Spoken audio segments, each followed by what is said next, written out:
Hermano, buenas noches. Vamos a dar comienzo a nuestro estudio bíblico.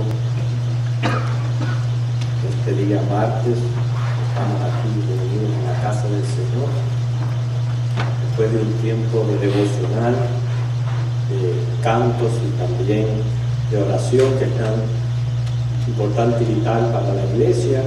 Pues ahora vamos a nutrirnos de la palabra del Señor. Estamos estudiando el capítulo 11 de la segunda carta a los Corintios. Vayan ubicándose la Biblia.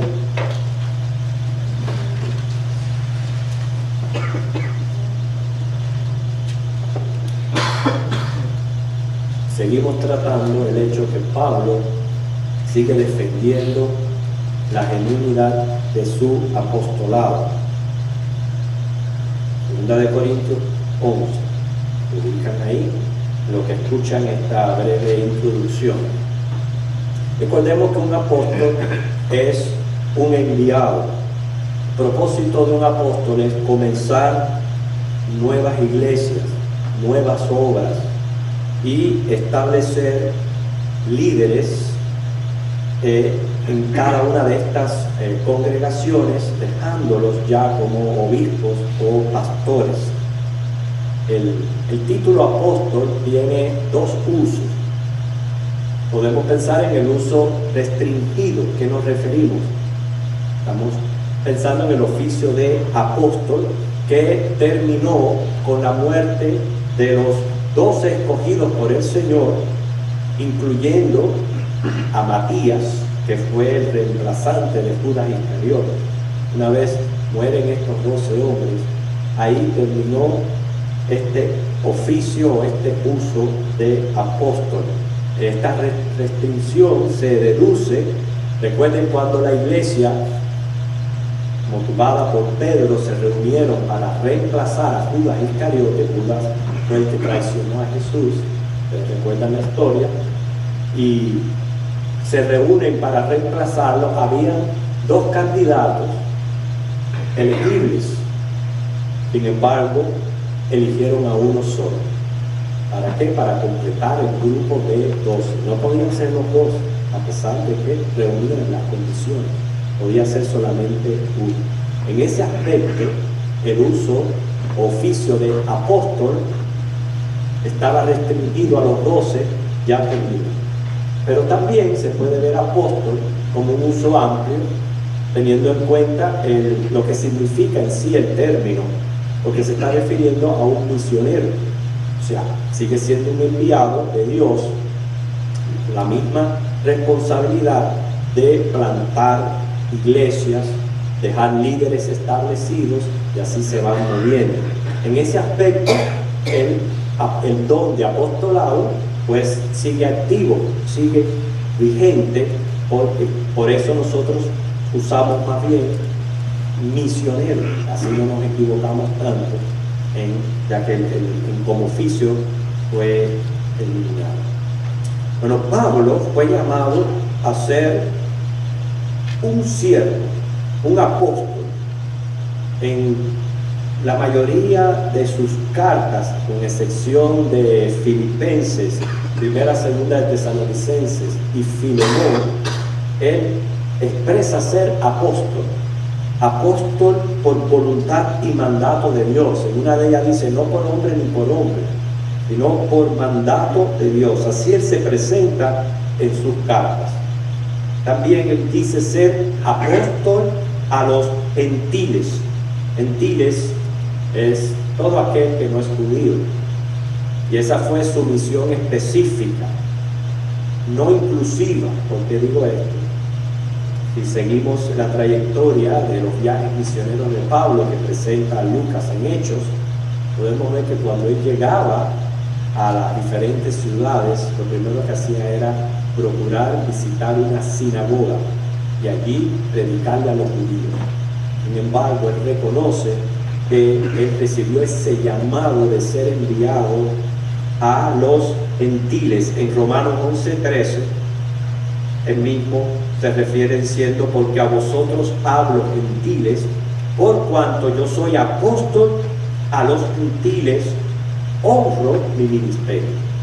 Él reconocía que su ministerio era a los gentiles. Y en tercer lugar podemos decir de que Pablo no era inferior al resto de los apóstoles. Y no me refiero solo a los 12, sino a los otros apóstoles, a Bernabé y otros que había en aquel entonces. Vamos a nuestro texto después de esta introducción. Estamos ya ubicados ahí en la segunda carta de Corintios, en el capítulo 11, y nuestra atención hoy va a ser dirigida a los versículos 5 y 6. 5 y 6. Lee así: y pienso que en nada he sido inferior a aquellos grandes apóstoles, pues aunque sea tosco en la palabra, no lo soy en el conocimiento.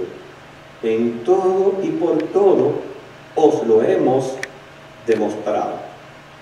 Vemos aquí en el versículo 5 que Pablo expresa de que él no se sentía de ninguna manera inferior a los grandes apóstoles. Puede ser que a grandes apóstoles haga referencia a esos 12, incluyendo a Matías. Habían otros apóstoles, repito, compañeros de Pablo. Él no pensaba de que porque su conversión haya sido posterior a otros, él era inferior. O el hecho de haber sido un perseguidor de la iglesia lo hiciera menor que los otros apóstoles. ¿Por qué? Porque cuando uno se convierte a Cristo, nueva criatura es. Las cosas viejas pasaron, todas son hechas nuevas. Y que Pablo no tenía por qué sentirse inferior. Decimos esto porque era muy importante la autoridad de los apóstoles, la cual todas las iglesias respetaban. Autoridad que, por malinterpretar las palabras de Jesús en Mateo 16, del 16 al 19, resultó años después en el primado de Pedro y su sucesión papal, lo cual en ningún momento es bíblico. Esa autoridad no es tal, no es bíblica. Y Pablo no era menos ni inclusive que Pedro. Recordamos ahí en Gálatas 2:11 cómo el mismo Pablo tiene que reprender a Pedro cara a cara por sus tendencias judaizantes, y él le tiene que reprender en esto. Y él claramente dice ahí que él no lo era en el conocimiento. Y Pablo era un apóstol competente y con conocimiento, aprobado por otros. Sabemos que si buscamos segunda de Pedro, capítulo 3, versículos 15 al 16, el mismo apóstol Pedro reconoce esta autoridad y conocimiento que había en la persona de Pablo. Segunda de Pedro 3, 15 al 16, que dice: y tener entendido que la paciencia de nuestro Señor es para salvación, como también nuestro amado hermano Pablo, según la sabiduría que le ha sido dada, os ha escrito, casi en todas sus epístolas, hablando en ella de estas cosas, entre las cuales hay algunas difíciles de entender, las cuales los indoctos e inconstantes tuercen, como también las otras escrituras, para su propia perdición. Pedro está reconociendo aquí la erudición que había, o que se le había dado, mejor dicho, al apóstol Pablo, dado por la gracia de Dios. Algo significativo del versículo 5 es que él dice no ser inferior a aquellos grandes apóstoles, pero tampoco dice ser superior. ¿Nota? Él no dice ser superior. Qué importante es esto, porque es humildad. Humildad de saber quiénes somos, que no somos mejores que nadie. Pablo fue utilizado grandemente por Dios. Él no era superior al resto de los apóstoles. Muchos de estos apóstoles no dejaron un legado escrito o inspirado, podríamos decir, como lo hizo el apóstol Pablo en sus cartas. Démonos cuenta que de 27 libros que componen el Nuevo Testamento, 15 fueron escritos por Pablo. Esto hace que sea un poco más del 50% de los libros del Nuevo Testamento hayan sido escritos por él. Sin embargo, él no era superior a los otros apóstoles. Cada uno de estos apóstoles Dios lo usó en su campo ministerial y como Dios quiso, y todos fueron héroes y mártires del Evangelio. O sea que él no era inferior, pero tampoco se creía superior, a pesar de tener prácticamente 15 libros escritos del Nuevo Testamento. Veamos el versículo 6, donde él dice no ser inferior, sin embargo reconoce su incapacidad como orador. Dice, pues aunque sea tosco en la palabra, no lo soy en el conocimiento, en todo y por todo os lo hemos demostrado. Ser un poco tosco en palabras puede interpretarse quizás como carencia de elocuencia, un poco de falta de sensibilidad al expresarse. Entonces, ahí puede que haya sido eso, pero sin embargo él siempre hablaba la verdad, siempre hablaba la verdad. Y los corintios debían tolerarle en esto, porque si en alguna ocasión fue tosco, fue por su amor y por el celo que les tenía a los corintios. Teniendo pendiente el contexto del capítulo 11, donde Pablo se está defendiendo de los falsos maestros, que sí se caracterizan, y digo en presente porque continúan hoy día, se caracterizan por ser elocuentes, seductores, acomodadores, halagadores, aduladores, que hablan cosas atrayentes al oído, lo presentan todo bonito, el lado amable, no denuncian el pecado. O sea, todo eso lo hacen los falsos maestros. Sin embargo, a veces son muy elocuentes. Y Pablo carecía de la elocuencia de estos filósofos. O sea, para entender bien lo que él está hablando aquí en el versículo 6, hay que tener en cuenta un poco el contexto cultural de aquella época. Ejemplo, la cultura griega influyó muchísimo contra Pablo y su ministerio apostólico. ¿Por qué?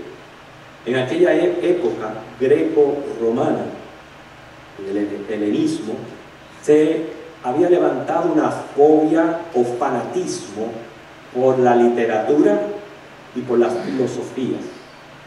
Precisamente la palabra filosofía significa filo, amor, sofía, sabiduría. O sea, amor a la sabiduría. Y era lo que se había levantado en aquella época.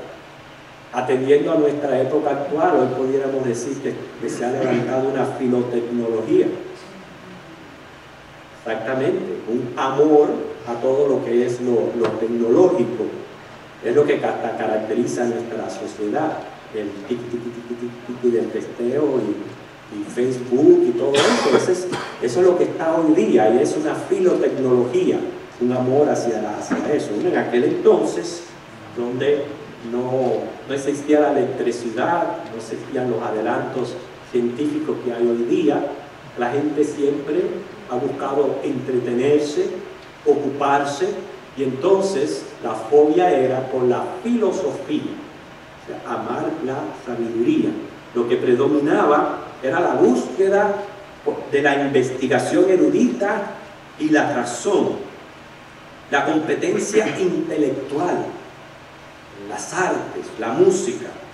Inclusive la época produjo varios sabios, escritores filosóficos como Heródoto, Tucídides, Xenofonte, Demóstenes. Los más quizás populares son Platón y Aristóteles. O sea, fueron maestros filosóficos de aquel entonces, las líneas más importantes de la cultura era la literatura y la oratoria, era lo más importante. Inclusive existían escuelas y universidades especializadas en estas materias, y el triunfo académico era premiado por medio de títulos distintivos como filósofo, doctor, sofista, y eran premiados. La educación era predominantemente griega, la literatura, los maestros, los métodos, el material era griego. El griego era el idioma oficial de los sistemas educativos. Ustedes preguntarán, ¿y qué tiene que ver todo este fondo cultural con nuestro versículo? Bueno, en Corinto, donde la cultura griega estaba en la cúspide, de esta misma ciudad a donde Pablo les está escribiendo y donde él ministró y donde él está recibiendo estos ataques. Y se había levantado una objeción contra Pablo, que no hablaba con sabiduría de palabras, dicho de otra manera, no filosofaba como los famosos de aquel entonces, los famosos eruditos. Por eso es que él continuamente está presentando su necesidad de depender de Dios. Por ejemplo, en su primera carta, ustedes leen los versículos, capítulo 1, versículo 17, él dice: no me envió Cristo a bautizar, sino a predicar el Evangelio, no con sabiduría de palabra, de cómo él menciona de nuevo lo que estaba pasando en aquel entonces, todo lo que era la filosofía, no con sabiduría de palabra, para que no se haga vana la cruz de Cristo. Él hablaba de esa manera, o sea, quizás no era retórico, que es el arte que enseña a expresarse correctamente y con elocuencia. Cuando digo que no era retórico, no significa, no me imagino al apóstol Pablo con su educación, no hablar bien, sino siempre tengamos en la mente, en comparación a lo que estaba pasando en aquel entonces y lo que estaba de auge, era la filosofía. O sea, no daba la talla como orador elocuente, que es la facultad de hablar de modo eficaz. Y él mismo lo reconoce. Otra vez en el capítulo 2 de la primera carta a los Corintios, versículos 4 al 5, él dice: y ni mi palabra, ni mi predicación fue con palabras persuasivas de humana sabiduría. Vuelvo a mencionar, de humana sabiduría, sino con demostración del Espíritu y de poder, para que vuestra fe no esté fundada en la sabiduría de los hombres, filosofía, sino en el poder de Dios. Pablo había estudiado en una de las mejores escuelas, en Hechos 22:3, que fue instruido en la escuela de Gamaliel, pero en comparación al griego filósofo, no tenía aquella formación especial, pero tenía lo que le faltaba a los filósofos, que era el poder del Espíritu Santo, la sabiduría de Dios.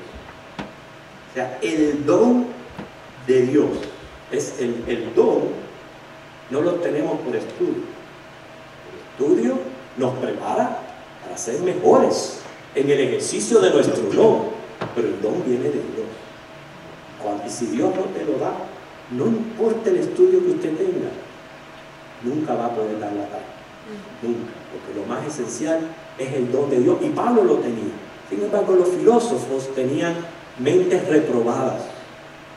A Dios los entregó, les entenebreció el conocimiento para que sus ojos no se abrieran a la verdad. O sea, mucho estudio, mucho amor a la filosofía, pero necios. ¿Y por qué digo necios? Porque es que la mayoría de estos filósofos niegan a Dios, y negar a Dios es necedad. ¿Cuántas personas hay súper inteligentes, pero carentes de temor de Dios? Y eso es totalmente una necedad. Todos sabemos que un día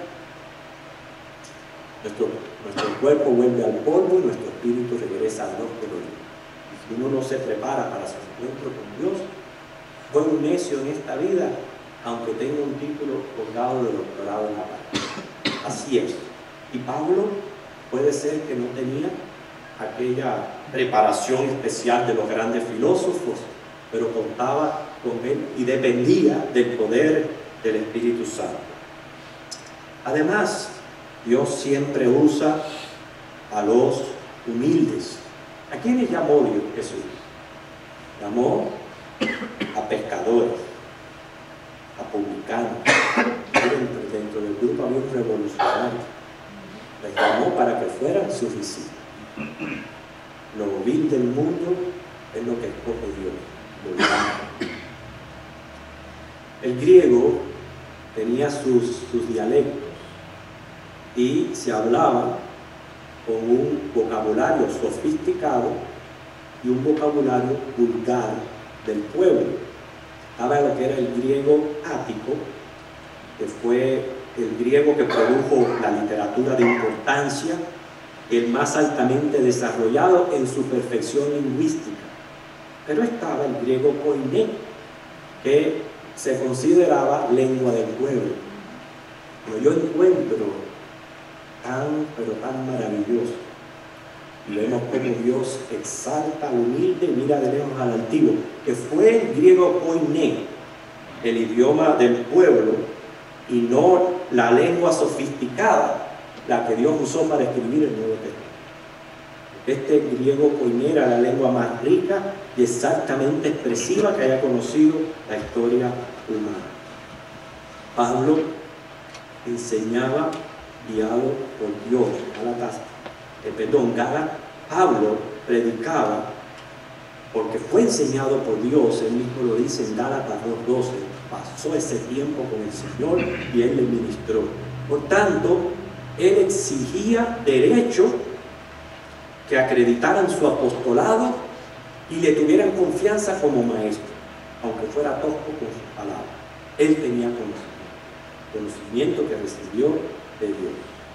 Y en ese versículo 6, ahí dice, y por todo os lo hemos demostrado. ¿Qué está diciendo Pablo aquí? No solamente lo que yo predico, que es conocimiento de Dios, yo vivo lo que predico. Yo les estoy modelando el cristianismo delante de ustedes, te lo estoy demostrando, porque eso es otra parte muy importante del que ministra, del maestro, que su testimonio respalde lo que son sus palabras. Todo esto nos enseña, especialmente a aquellos que Dios nos ha dado, nos ha hecho ese llamado a ministrar por medio de la oratoria, nos ha dado el don de poder enseñar, de poder predicar, etc. Yo sé que muchos hermanos aquí tienen ese don. Nos enseña que lo más imprescindible, hermanos, a la hora de ministrar la palabra es depender del Espíritu Santo y depender de su poder. Pero uno lo dice así tan fácil, pero esto requiere también ¿qué? Número uno, santificación en todo aspecto de tu vida. Dios no te puede usar si tú no vives una vida santa para Él. Entonces, ¿cómo puedes depender del Espíritu Santo? Tienes que vivir una vida santa y Dios te va a usar grandemente en el ministerio de su palabra. Por eso Él puede decir, lo hemos demostrado delante de ustedes. Segundo, que yo veo aquí en todo esto, importante para el ministro de la palabra, es humildad. Dios resiste al altivo y levanta al humilde. Esto implica que nosotros tenemos siempre que glorificar a Dios en todo lo que hacemos y somos, reconociendo que proviene de su gracia. Tercero, preparación.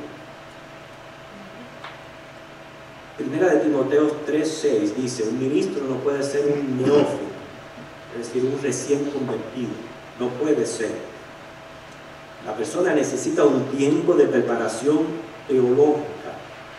La tuvieron los discípulos teniendo al mismo maestro Jesucristo. recibiendo aquellas lecciones de primera mano. Por eso fue que ellos vienen a ser después columnas de la iglesia y tenían aquella autoridad delante de la iglesia de Cristo. Pablo, como dijimos ahí en Gálatas 2:12, recibió enseñanza del mismo Señor.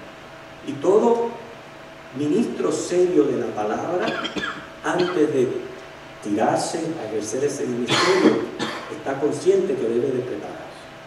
Y hermanos, existen, hoy tenemos disponibles buenos seminarios, buenos institutos bíblicos, buenos medios y modos de poder prepararnos para la obra del Señor.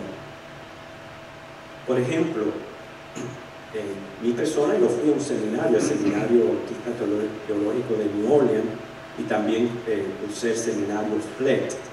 Sin embargo, yo puedo decir, el seminario me enseñó mucho a estudiar, la método, pero después me enseñó a mí a estudiar. Yo he aprendido más durante el ministerio, en el tiempo, estudiando la Biblia directamente del Señor, y quizás lo mucho que me enseñaron en el Señor. ¿Qué les digo? No es ir a un seminario y se acabó mi estudio, ya terminé. No, la teología es continua, todos los días hay que seguirse preparando y preparando. Por tanto, hay que ser diligentes. En cuarto punto, implica educarse, estudiar continuamente. También, número 5, ser organizado. El ministro debe aprender a archivar documentos, todo lo que le pueda ser útil en la preparación de algún estudio debe de ser organizado en esto. Sexto, abastecerse de buenos libros, sin dejar de darle siempre la primacía a la Biblia, a la palabra de Dios. Séptimo, conocer muy bien el material que va a presentar, imprescindible para el buen ministro de la palabra. Octavo, hacer conciencia de las necesidades de su audiencia. Muy importante esto, tener conciencia de qué necesidades tiene la audiencia para poder ministrarlo. Cuando digo conciencia de las necesidades, implica adaptarse a esta audiencia, sobre todo tener siempre presente niveles académicos.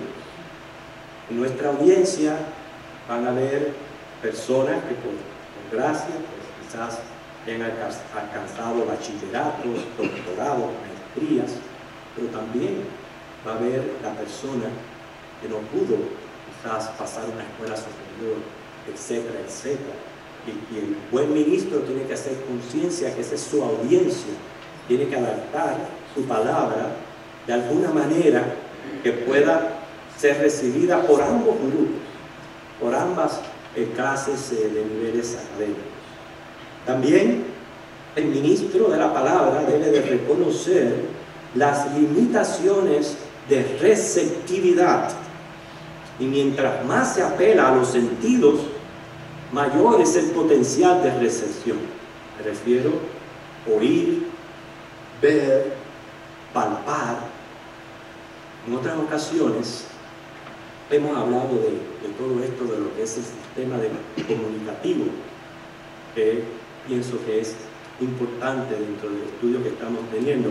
Un buen sistema comunicativo requiere, número 2, un emisor. Ese es el comunicador. En este momento, Dios me está usando como emisor. Yo recuerdo estando en el seminario que un joven dijo, y nunca se me olvidaron esas palabras, de que él se veía como si fuera la bocina. Mire qué relativo es lo que él dijo. Él era como una bocina. En otras palabras, aquello no era de él, era de Dios, y él nada más que transmite. Pero bueno, el emisor es el comunicador. El medio, este puede variar, puede ser oral, visual, sensorial, cognitivo, etc. Medio para comunicar. Y el receptor es la audiencia. Entonces, para que haya una buena comunicación, el sistema emisor emite una señal usando un código. El código puede ser escritural, sensorial o auditivo. Por ejemplo, en este momento yo estoy usando un medio auditivo. El medio debe de ser eficaz, debe lograr su propósito. Por eso debe de ser enviado con claridad y precisión. En otras palabras, ese medio debe de tener un objetivo muy claro, y es como si fuera tener un tiro al blanco y tratar de darle al blanco en el centro, en el mismo centro. Por eso es que se necesita siempre en todo estudio preparar ese objetivo, que es el que yo quiero llegar, para tirarle al blanco. Y se necesita mucha destreza para que el mensaje que se quiere dar sea recibido, lo contrario pierde el propósito de la comunicación. Ahora, ese es el emisor y el medio que usa. Ya sabemos que mientras más apele a los sentidos, mejor va a ser recibida esa comunicación.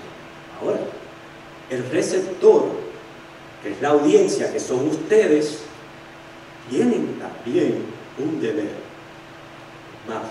Más cuando se trata del estudio de la palabra de Dios. Dice la Biblia: el que tiene oídos para oír, oiga lo que el Espíritu dice a las iglesias. La audiencia debe de tener un interés y prestar mucha atención. Yo he estado también allá abajo y me he dado cuenta cuando puedo tener mis ojos mirando fijamente al orador. Sin embargo, mi mente vagando por aquí y por allá, pensando en esto, pensando en lo otro. Habré apagado el horno, habré metido la comida en la nevera, que voy a cocinar mañana. Y todo eso está pasando ahí en la mente, y usted puede estar mirando directamente al orador. No está oyendo con interés. Por eso es que se rompe la comunicación. Y de nada vale el esfuerzo del emisor o los medios que use si el receptor no viene con la disponibilidad de escuchar.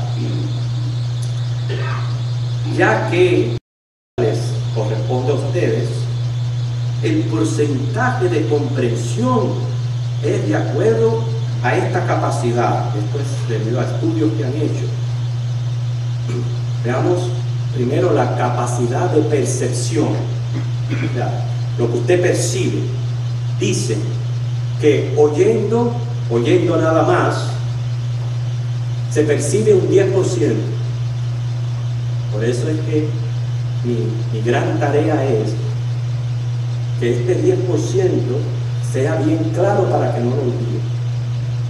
Viendo un 30%. Por eso disfruto tanto, por ejemplo, las clases de nuestro hermano Carmelo, porque él usa visual. Eso nos ayuda a tener un mayor grado de percepción. Oyendo y viendo 50. Oyendo, viendo, repitiendo 70. Es tan importante repetir. Y añadiendo entonces el palpar o practicar, lo lleva entonces a un 90%. Nunca va a ser 100. Nunca. Y esa es la capacidad de la recepción, de la percepción. Aparte de eso, en la capacidad de la retención, comparándolo de 3 horas a 3 días, oyendo 70%, en 3 días se queda en 10. Viendo 72 y 20, oyendo y viendo 85 y 65. Imagínense, hay que añadirle a todo esto el estado anímico del oyente, porque hay quienes vienen a escuchar por placer y requiere la mínima disciplina. Hay quienes vienen a escuchar para entender, se requiere mayor disciplina, porque quiere absorber las ideas del emisor. Son las personas que atienden muy bien. Y hay quienes escuchan para evaluar, para emitir un juicio. Y entonces son las que se preocupan por anotar información, etc., porque vienen con ese interés. En fin, es un reto todo esto de lo que es la percepción. Les pongo un ejemplo. ¿Cuántos de los que están aquí pueden decirme en la manera resumida la verdad central del sermón del domingo?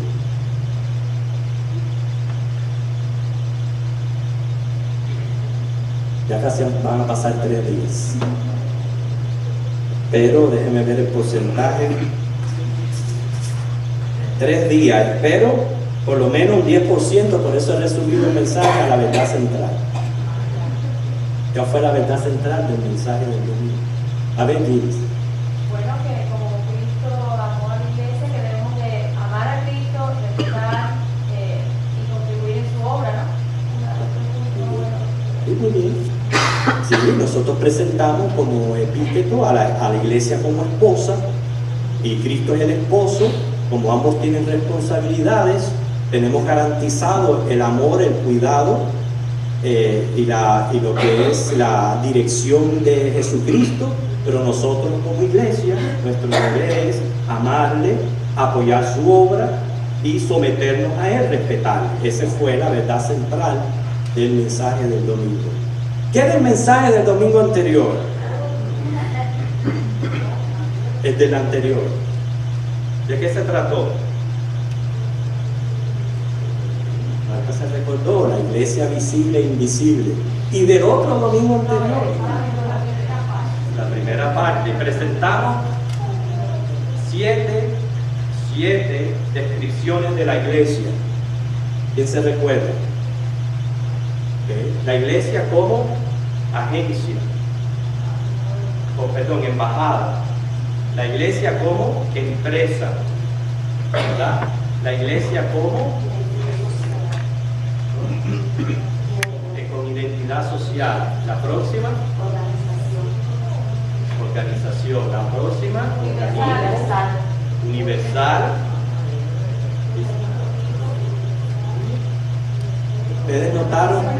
Ustedes notaron que la gente que escribió fue la que respondió. ¿Saben por qué? Hay quienes escuchan para evaluar. Y como escuchan para evaluar, escriben.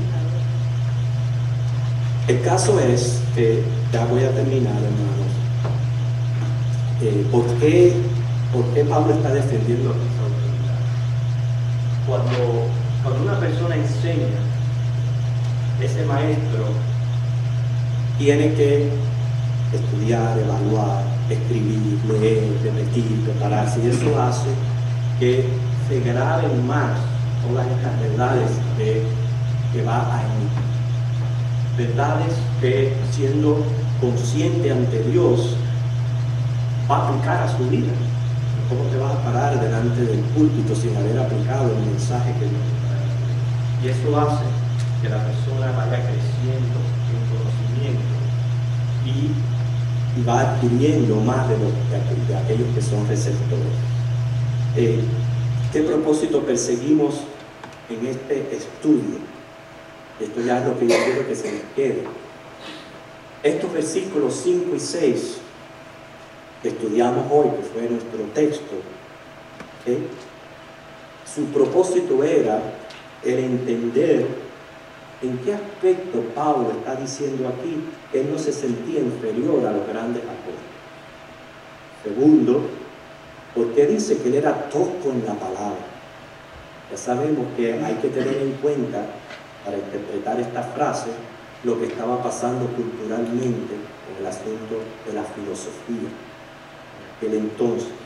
Y él sí dice que él sí tenía conocimiento recibido por Dios, y que lo había demostrado. Entonces, que nos sirva a nosotros, sobre todo ministros de la palabra, maestros de escuela dominical. Nosotros no estamos aquí para enseñar lo que nosotros queremos, ni mis ideas, ni porque hace 60 años yo creía que era así. Nosotros estamos aquí para que lo que enseñemos esté de acuerdo siempre y comprobado con la palabra de Dios, dependiendo del Espíritu Santo, siendo iluminados por Él, con mucho temor y reverencia y humildad delante del Señor. Señor les bendiga.